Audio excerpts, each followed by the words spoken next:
PTI के साथ भी पीपल्स पार्टी की कुर्बत शुरू हो चुकी है। असेंबली में हमने देखा कि वुजरा नून लीग के ना आने को रिवाज बना के पीपल्स पार्टी और पीटीआई ने ऐसी चढ़ाई की और डिप्टी स्पीकर उस वक्त सीट पे थे, उन्होंने साथ दिया, इजलास कौमी असेंबली का मुलतवी कर दिया और वार्न किया कि हम फिर इजलास चलने नहीं देंगे। अस्सलाम वालेकुम व्यूअर्स, मैं हूं अहमद मंसूर। मुज़ाकरात की ही बात है, उसी से जुड़ी खबरें हैं और साथ ही साथ मौलाना फजलुर रहमान की जो नाराज़ी है मदारस के बिल के हवाले से, उसमें भी कुछ पेशरफ्त हुई है और मामला सुलझता हुआ फिलहाल नज़र नहीं आ रहा। यकीनन इसके पीछे कुछ कोशिशें हो रही हैं, लेकिन अभी उसके नताइज आना बाकी हैं। उसके लिए पार्लियामेंट का जो मुश्तरका इजलास है वो 16 दिसंबर को बुलाया जा रहा है और उस इजलास में ये सारी जो कानून साजी जो पेंडिंग है, अगर एक ईवान से कोई बिल मंजूर हुआ है और दूसरे ईवान से वो नहीं हो सका, तो ऐसे बिल भी इस मुश्तरका इजलास में आएंगे। और ये पुराने दौर में भी कुछ पड़े हुए हैं, पेंडिंग है। जब सदर आरफ अलवी थे और उन्होंने वो बिल वापस भिजवाए थे, उन पे दस्तखत नहीं किए थे, वो वाले बिल भी हैं। और अभी जो सदर मुमलिकत आसिफ अली जरदारी ने जो मौलाना के बिल के साथ किया है कि उनको वापस भेज दिया, इतराज लगा दिए, जिसपे ये सारा तनाज़ा भी शुरू हो चुका है, उस पे वो भी इसमें मुमकिन तौर पे आएंगे। और जाहिर सी बात है, मौलाना की जो टीम है और जो हुकूमती टीम है वो राब्ते में है, ज़ाहिर मान नहीं रहे। मौलाना इस्लामाबाद से डीआई खान में जाके बैठ गए और डीआई खान में उन्होंने जो प्रेस कॉन्फ्रेंस की है, उन्होंने उसमें किसी से भी शिकवा नहीं किया मां सवाए आसिफ अली जरदारी से।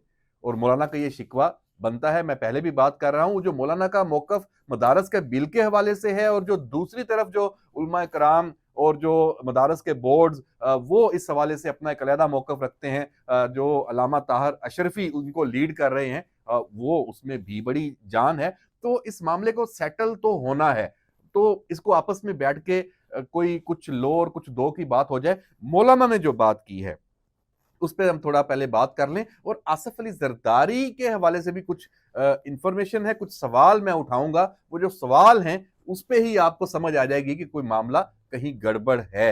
और उसके बाद जो पीटीआई के मुज़ाकरात में पेशरफ्त है उस पे भी हम इस वीलॉग के आखिर में बात करेंगे कि मामला कहां जा रहा है। ये अचानक मुज़ाकरात जो अब उस पर इतना हो गया कि सारे फरीक मुज़ाकरात की बातें कर रहे हैं, उससे पहले तो हम बात नहीं करेंगे, बैठेंगे नहीं, वो सूरत हाल चल रही थी। तो इसमें भी कुछ मजे की चीजें हैं। तो मौलाना की जो प्रेस टॉक है, उसकी अगर हम बात करें, उसके मैंने ये कुछ पॉइंट्स हैं ये लिए हैं। एक तो उन्होंने कहा कि इस मदारस के मामले को गैर जरूरी तौर पे गंभीर बनाया गया है। अब किसने बनाया, ये उन्होंने कहा कि समझ नहीं आ रही मामले को गंभीर बनाने वालों को क्या फायदा है। इशारों में बात कर रहे हैं, जाहिर सी बात है, इसमें हुकूमत ने तो अपने आप को बड़ा मासूमाना तरीके से अलग करके सारा मलबा सारा बोझ फिर जिन पे डाल दिया। आपको भी पता है हुकूमत यहाँ बड़ी हमेशा ऐसी बारीक वारदात कर जाती है, खुद ओनरशिप नहीं लेती जब भी कोई ऐसी चीज होती है। तो अभी भी ये पॉलिटिकल इशू था, इसमें हुकूमत को ओनरशिप लेनी चाहिए थी, लेकिन उस तरह नहीं ली। दीगर जो फरीक हैं वो इसमें सामने आए हैं, उसमें अलामा ताहिर अशरफी और जो उनके साथ एक मकबा फिक्र है पूरा मदारस के हवाले से, वो स्टेक होल्डर्स हैं और बड़े स्टेक होल्डर्स हैं। उन्होंने अपना केस बड़ी मजबूती से लड़ा है। मौलाना इसमें अभी पहले शुरू में तो थोड़ा जो पेशावर का जो उनका जलसा था उसमें बड़े वो जारहाना अंदाज में आए थे। अभी थोड़ा वो उनके रवैये में लचक है, जो ये बता रही है कि उन्हें एंगेज कर लिया गया है। तो अब होगा क्या, उन्होंने कहा कि इसमें जो ये सारी चीजें थी और इसमें सारे स्टेक होल्डर्स थे, नून लीग और पीपल्स पार्टी इसमें शामिल थी और इसमें अदारे भी शामिल थे। ये भी उन्होंने मौलाना ने ये बात की है और कहा कि हमारी जो शिकायत है वो किसी मदरसे से नहीं है, मदरसों की किसी तंजीम से नहीं है, उलमा इकराम से नहीं है। हमारी शिकायत सिर्फ ईवान सदर और सदर मुमलिकत से है। अब उन्होंने कहा कि सदर मुमलिकत को इतराज करने की क्या जरूरत थी। सवाल तो बड़ा जेन्युइन है। अब आसिफ अली जरदारी आप देखें नाजरीन, महीना होने को है, ईवान सदर इस्लामाबाद से वो नहीं है यहाँ पे। पहले उनका जो दुबई में जाते हुए उनका पाँव फ्रैक्चर हुआ और बेड रेस्ट हुई, चीन का दौरा भी बड़ा अहम उनका वो मुलतवी हुआ, वो एक सूरत हाल पैदा हुई और उसके बाद वो कराची आके बैठ गया। बिलावल हाउस कराची में है, वहीं मुलाकातें भी कर रहे हैं, एक शादी में भी शिरकत की है और वो बिल्कुल खड़े थे और लग रहा था कि अब माशाल्लाह तंदुरुस्त है, अब उन्हें कोई वो परेशानी नहीं है, जो जिस चीज से वो गुजरे थे वो अब ठीक हो गई, उनका फ्रैक्चर और सारा मामला। इस्लामाबाद आने में क्या इशू है? क्या कहीं आसफ अली जरदारी फिर किसी मामले पे नाराज हो के तो नहीं, ये उनका तरीका है कि इस तरह अपनी नाराजगी जो है उन्होंने जाहिर की है, या अपने आप को वो रेलिवेंट नहीं कर पा रहे और कुछ मैसेजिंग करना चाह रहे हैं? तो क्या कोई ऐसा सीन तो नहीं है? अभी तो खैर बिलावल भी कराची में है, मुलाकातें चल रही हैं, पीपल्स पार्टी की तमाम जो दमाग हैं वहां बैठे हैं। तो ये क्या हो सकता है? या मौलाना वाले इसी मामले पे, अब उनके दोस्त भी थे मौलाना फजलुर रहमान और आसफ अली जरदारी, के लिए बड़ी परेशानी थी कि ये इस बिल को पास होने देना भी नहीं था चाहते, और या जो भी कोई वजह होगी, क्योंकि जो इतराज ईवान सदर से आए हैं वो बड़े वैलिड हैं, उस पे मतलब कोई दो राय नहीं है। सबसे बड़ी बात तो उसका जो एरिया है जिसपे वो लागू होना है, उसका नफाज होना है, पूरे पाकिस्तान पे हो नहीं सकता 18वीं तरमीम के बाद, खास तौर पे क्योंकि ये मामला अगर वजारत तालीम का है, बनता है और जेन्युइनली उसी का बनता है, तो वो तो सिर्फ इस्लामाबाद जो टेरिटरी है उसी की हदूद में होना है ना लागू। सूबाई असम्बलियां अपना फिर ये कानून अपने अपने सूबे जो है वहां से पास हों और वो वहां ये इस तरह उनका नफाज होना है। तो ये एक ये लेकिन ये फिर वही सवाल आता है कि हुकूमत ने, पीपल्स पार्टी ने, पार्लिमान ने ये गलती कर कैसे ली?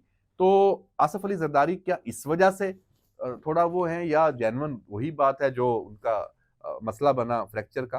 तो ये सवाल ही इसी में जवाब है कि आसफ अली जरदारी जिस तरह की शख्सियत हैं, वो मैसेजिंग करते हुए अपना, अगर उनको कोई किसी चीज का कोई मलाल है या वो चाहते हैं कि ठीक तरह से ये चीज डील नहीं हुई, तो मैसेजिंग भी इसमें हो सकती है। और कुछ वो पीपल्स पार्टी को, नून लीग की हुकूमत से भी बहुत तकलीफ है इस वक्त, कि पीपल्स पार्टी को इसलिए भी है कि उन्होंने जनाब सारा कुछ सबसे बेनिफिशरी खुद बन गए, मदद सबसे ली और जो बोझ है वो सबने बर्दाश्त किया, पॉलिटिकल जो एक कीमत होती है वो भी सबने अदा की और पीपल्स पार्टी ने भी अदा की, इवन मौलाना ने अदा की। तो इसमें भी है कि ये जो पावर शेयरिंग और काम ना होना, तो इस पे भी एक कमेटी बनी हुई है, तो शायद उसका नतीजा देखने के लिए भी है कि यहाँ होंगे, मुलाकातें होंगी, तो शायद फिर एक वजहदारी है तो चीजें उस तरह ना हो, तो गुस्सा पीपल्स पार्टी ने दिखाना है, ये खबर है। और मौलाना और पीपल्स पार्टी इसमें एक है, और पीटीआई के साथ भी पीपल्स पार्टी की कुर्बत शुरू हो चुकी है।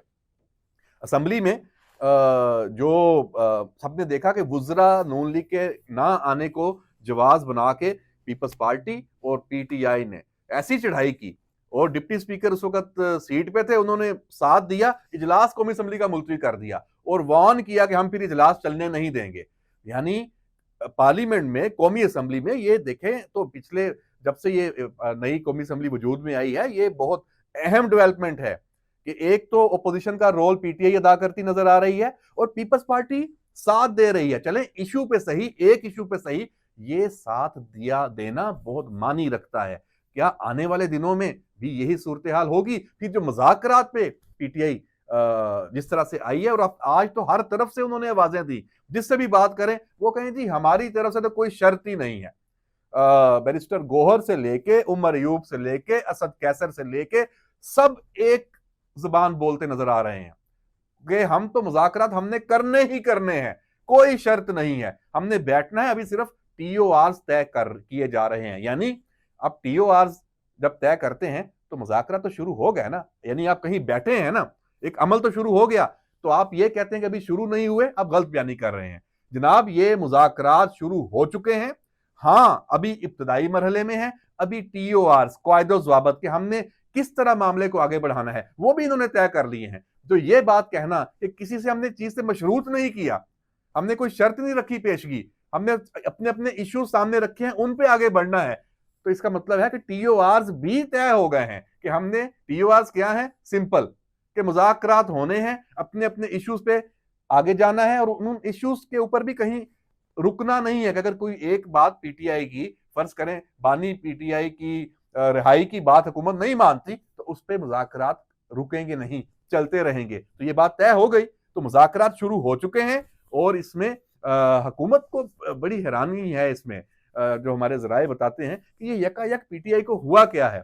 अब्दुल कादर पटेल ने एक बड़ा आज जुमला किया, उन्होंने कहा कि पीटीआई इस नहज पे पहुंच गई है कि उन्होंने मुज़ाकरात करने ही करने थे। वो ख्वाजा आसफ भी एक एग्जाम्पल सुनाते होते हैं, 100 गंडे 100 प्याज खा के तो आपने ये काम करना है। और अब्दुल कादर पटेल ने तो कह दिया कि मैं एक ज़रबुल मिसल है, वो कैमरे पे वो नहीं बयान कर सके तो मैं भी वो कैमरे पे वो बयान नहीं कर सकता पूरी की पूरी।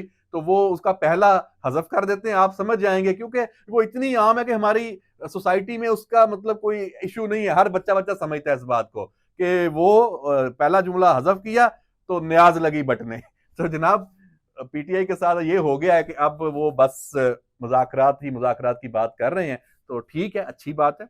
अगर पाकिस्तान का पॉलिटिकल सिस्टम इसलिए स्ट्रांग होता है, इस्तेहकाम आता है और जो नाजायज तरीके से पीटीआई ने इस मुल्क पे हमला किया हुआ है उसका वो अजाला करने पे तैयार होते हैं तो व्हाई नॉट। लेकिन फिर यही बात जो मैंने कल भी की थी कि इससे इमरान खान, बानी पीटीआई, बुशरा बीबी को कोई बड़ा रिलीफ मिलने जा रहा है और वो बच पाएंगे, फैज हमीद वाला मामला भी है और सारा। तो इस वक्त तक बिग नो, कोई चांस नहीं है। आगे सूरत हाल बदलती है तो कुछ कह नहीं सकते। तो इस मुज़ाकरात के मामले पे भी, मौलाना के मामले पे भी और दीगर जो डेवलपमेंट्स पाकिस्तान में और दुनिया में चलती रहती हैं उससे हम अपने इस वीलॉग पे आपको आगाह करते रहेंगे। इस वीलॉग के जरिए इजाजत दीजिए, अल्लाह हाफिज।